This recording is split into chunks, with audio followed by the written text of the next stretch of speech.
Hiya, two children. I've got our book by Roald Dahl, Fantastic Mr Fox. I'll read another little bit to you.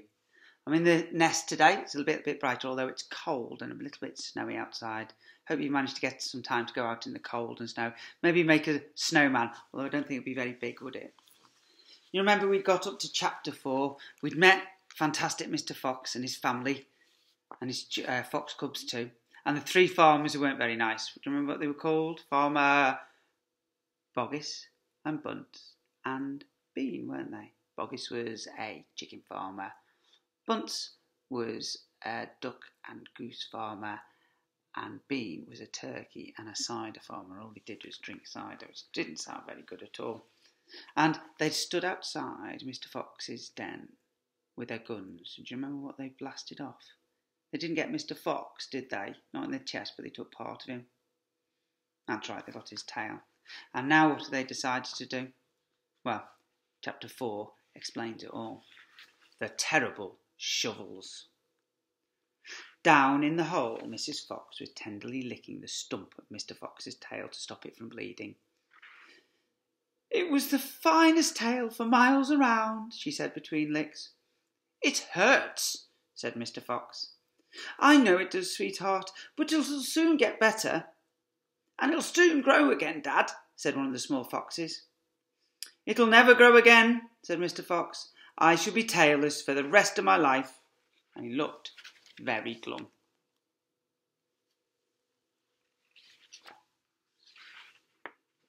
There was no food for the foxes that night, and soon the children dozed off. Then Mrs Fox dozed off, but Mr Fox couldn't sleep because of the pain in the stump of his tail. "Well," he thought, "I suppose I'm lucky to be alive at all. And now they've found our holes, we're going to have to move out as soon as possible. We'll never get any peace if we—" What was that? He turned his head sharply and listened. The noise he heard now was the most frightening noise a fox can ever hear. The scraping of shovels digging in the soil. "Wake up!" he shouted. "They're digging us out!" Mrs Fox was wide awake in 1 second. She sat up, quivering all over. "Are you sure that's it?" she whispered. "I'm positive. Listen." "They'll kill my children!" cried Mrs Fox. "Never!" said Mr Fox. "But darling, they will," sobbed Mrs Fox. "You know they will." There they are. The roof's starting to crumble in. Scrunch, scrunch, scrunch went the shovels above their heads. Small stones and bits of earth began falling from the roof of the tunnel. "How will they kill us, Mummy?" asked one of the small foxes. His round black eyes were huge with fright. "Will there be dogs?" he said. Mrs Fox began to cry. She gathered her 4 children close to her and held them tight. Suddenly there was an especially loud crunch above their heads, and the sharp end of a shovel came right through the ceiling. The sight of this awful thing seemed to have an electric effect upon Mr Fox. He jumped up and shouted, "I've got it! Come on! There's not a moment to lose. Why didn't we think of it before?" "Think of what, Dad?" "A fox can dig quicker than a man," shouted Mr Fox, beginning to dig. "Nobody in the world can dig as quick as a fox." The soil began to fly out furiously behind Mr Fox as he started to dig for his life with his front feet. Mrs Fox ran forward to help him. So did the 4 children. "Go downwards," ordered Mr Fox. "We've got to go deep as we possibly can." The tunnel began to grow longer and longer. It sloped steeply downwards. Deeper and deeper below the surface of the ground it went. The mother and the father and all 4 of the children were digging together. Their front legs were moving so fast you couldn't see them. And gradually the scrunching and scraping of the shovels became fainter and fainter. After about an hour, Mr Fox stopped digging. "Hold it," he said. They all stopped. They turned and looked back at the long tunnel they had just dug. All was quiet. "Phew," said Mr Fox. "I think we've done it. They'll never get as deep as this. Well done, everyone." They all sat down. They are digging.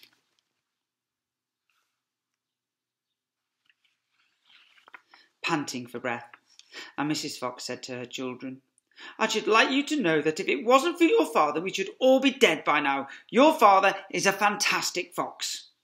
Mr Fox looked at his wife and he smiled, and she smiled. He loved her more than ever when she said things like that. So the digging didn't work, did it? Chapter 5, though, is called The Terrible Tractors. I wonder what they're going to use this time.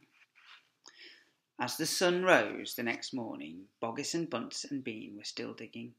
They'd dug a hole so deep you could have put a house into it, but they'd not yet come to the end of the fox's tunnel. They were all very tired and cross.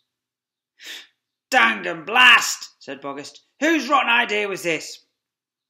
"Bean's idea," said Bunce. Boggis and Bunce both stared at Bean. Bean took another swig of cider, then put the flask back into his pocket without offering it to the others.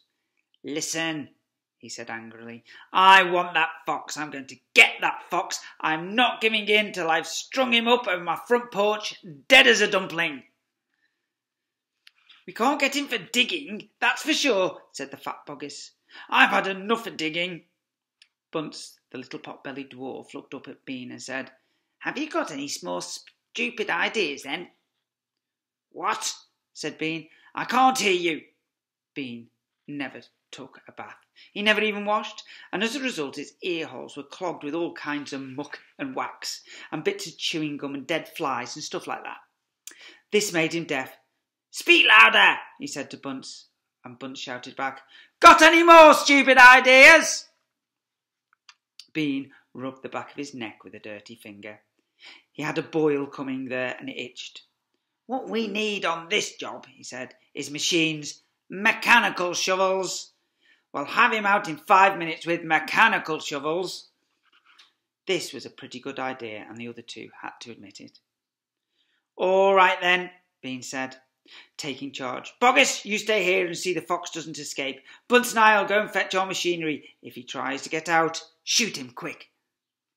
The long, thin Bean walked away. The tiny Bunce trotted after him. The fat Boggis stayed where he was with his gun pointing at the foxhole. There they are, conferring. All that wax in Bean's ear. Ick.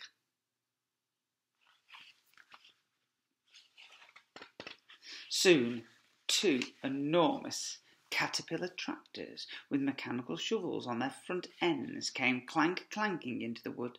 Bean was driving one, Bunce the other. The machines were both black.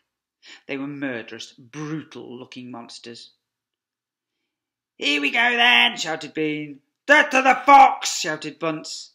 The machines went to work, biting huge mouthfuls of soil out of the hill. The big tree under which Mr Fox had dug his hole in the first place was toppled like a matchstick. On all sides, rocks were sent flying and trees were falling, and the noise was deafening.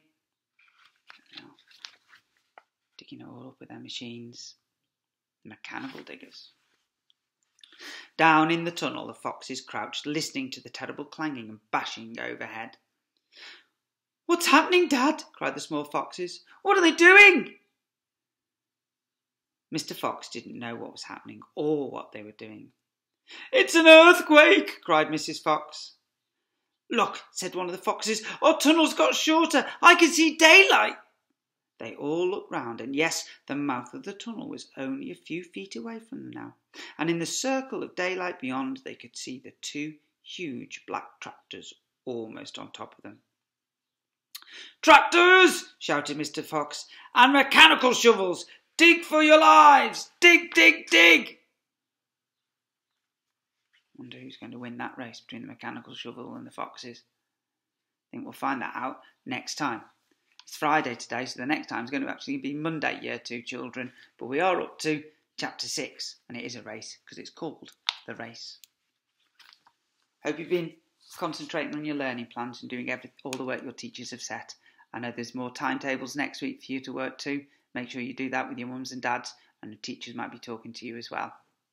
Year 2 children, have a nice weekend, and remember the school motto: if you see someone without a smile, give them one of yours. Keep on smiling, and I'll see you on Monday. Take care.